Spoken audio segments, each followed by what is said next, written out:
राखी की डोर कभी होना कमजोर, भैया दे दो कलाई बहन आई है।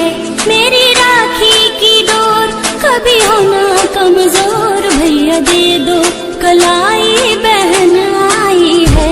मेरी राखी की डोर कभी होना कमजोर, भैया दे दो कलाई बहन आई है। भैया दे दो कलाई बहन आई है। कितना रिश्ता है पावन, महीना भी सावन, भैया खा लो मिठाई बहन लाई है। मेरी राखी की डोर कभी होना कमजोर, भैया दे दो कलाई बहन आई है।